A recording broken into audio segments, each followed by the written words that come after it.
It is easy to neglect the fall season, but the work you do to your garden now may pave the way for a garden that's beautiful, colorful, and teeming with life next year. That is, if you know what to do.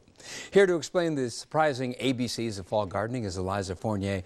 She's manager of school and community gardening at the Chicago Botanic Garden in Glencoe. Eliza, good to see you as always. Nice to be here. Are you as grateful as I am for the rain that we're getting today? Because weren't things just bone dry? They were really dry, and actually I went out to dig up some plants for my garden for the segment, and I pulled aside the leaves and it wasn't even damp underneath. So unfortunately, I don't think we got quite enough. Let's hope for some more tomorrow. Okay, well, let's talk about some of the things that you brought in today. And what are the different types of bulbs that we have here? We have some really beautiful bulbs, and as you see, this table is kind of funny right now because we have spring and fall all in the same day here. So we're thinking about spring, but we're still in fall. So we have some bulbs that will take us all the way through. One thing that I don't think we've talked about before on this segment is edible bulbs. And you probably recognize this from your kitchen. That's garlic, I assume. That's garlic, and the thing about garlic is it's really beautiful. It has some beautiful ornamental qualities as well. And this is, if you want to plant garlic that you can eat, you just plant it right now in your garden. You could even buy a clove at the grocery store, take it apart, and plant the bulbs individually. Wait until next summer, and you'll have a full head of garlic like this. No kidding. Do you do that? Yeah, absolutely. It's great. So cool. That's great. I know, they're clones. What else did you bring in? I have some beautiful, so if you really can't wait till spring, you want some beautiful blooms over the winter, we have paper whites. And paper whites are a type of daffodil that you can actually plant inside your house very, very easily. This is for the brown thumb gardener. Just get a little tray like this with some gravel in it. You'll notice that they're shiny because they're wet. You have a little bit of water down there. And you just put them in, they come like this.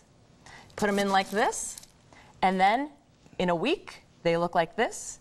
A little bit longer, they start to sprout, and you have beautiful blooms that are super fragrant as well. They're very delicate looking, and they're just kind of the surprising light, sort of, kind of magical, I think. Just when everything starts to kind of die away, and when you need resurgence. it. Any other outdoor bulbs that you're recommending? What else do you have? These are great. These are some really juicy daffodils right here. So you want to make sure that I wanted to remind people to plant these real deep, about 3 times the height of the bulb. You want to go down.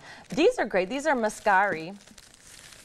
And the great thing about muscari is, you know, as a gardener, you might dig around in the fall to plant your new bulbs and accidentally dig up some of your old bulbs. The nice thing about muscari or grape hyacinth is they actually send up foliage in the fall as kind of a flag, like, don't dig us up, don't dig us up. But you have a tip for how to mark the bulbs that you put in. Tell us what that tip is. Yeah, another really great way is you just stick a popsicle stick in, and you can even paint it green if you don't want it to stick out. You know, just stick it in there as soon as you plant your bulbs, and then you'll know where they are all year round, and nobody will move it. And you know, it is so hard to keep track. It really is. Come on, really haven't you lost a bunch of bulbs too when you're putting something in? The inevitable crunch. Exactly. You go, oops. Yeah, there's some really beautiful selections at the Fall Bulb Festival this weekend at the Botanic Garden too. Anything for spring color next year in terms of container bulbs? Yeah, absolutely. You can plant your own container using any of these spring flowering bulbs, tulips, daffodils. What you'll need to do is keep them in a pot and plant them just like you would plant them in the ground, and then you're going to need to keep that between 35 and 45 degrees all winter long. They need to be cold, but not as cold as they would in the ground, because they need that chilling period in order to flower in the spring. So in maybe an unheated garage with some insulation around them, or everyone has a root cellar still, right? Yeah, a root cellar would be perfect. Oh, yeah. It's down where we keep the taters that we've harvested, right? Exactly. Okay, what do you have right here? I mean, I know what it is, but... Well, here I have one of my slug-eaten hostas. This did not come from the Chicago Botanic Garden. It came from your own garden? Came from my own garden.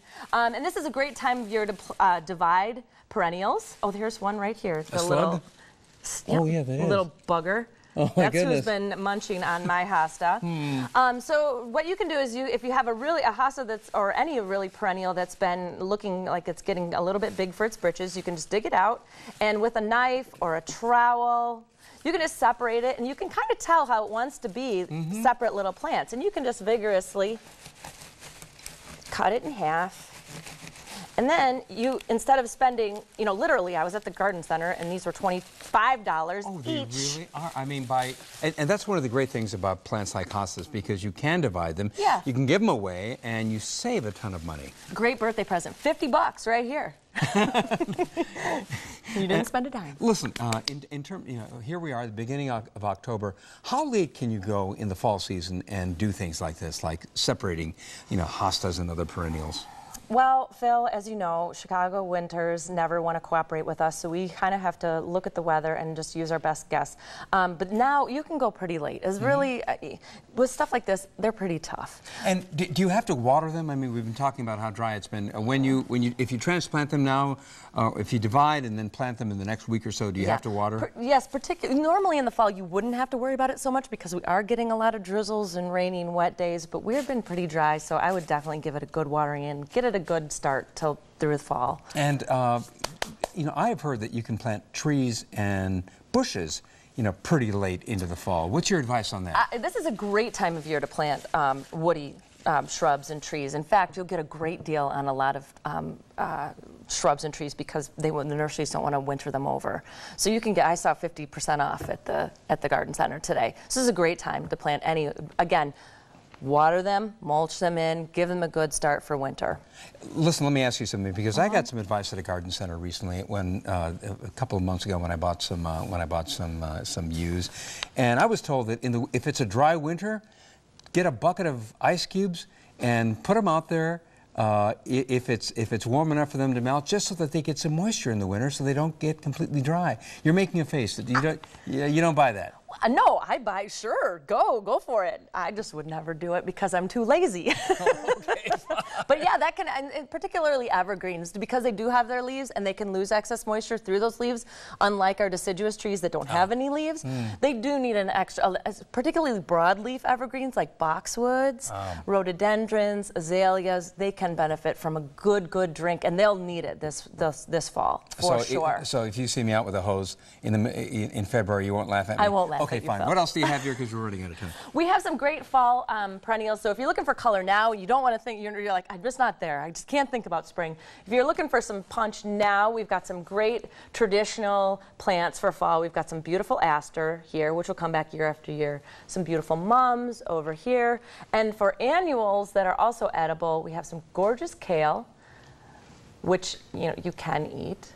And also some beautiful Swiss chard, which I think is one of the most tasty and healthiest vegetables that you can grow, and also happens to be extremely beautiful. And these are decorative. You can eat them, so it's not just a feast for the eyes. It's also a feast for the palate. Absolutely, and you put these three together, and look at that. It's just glorious. You know, that would really look good on somebody's deck or somebody's walkway leading up to their house. I agree. Eliza, thank you very much. Always a pleasure. Appreciate your tips. Same here. And you can visit our website to read more fall gardening tips from Eliza Fournier and to view a slideshow of photos.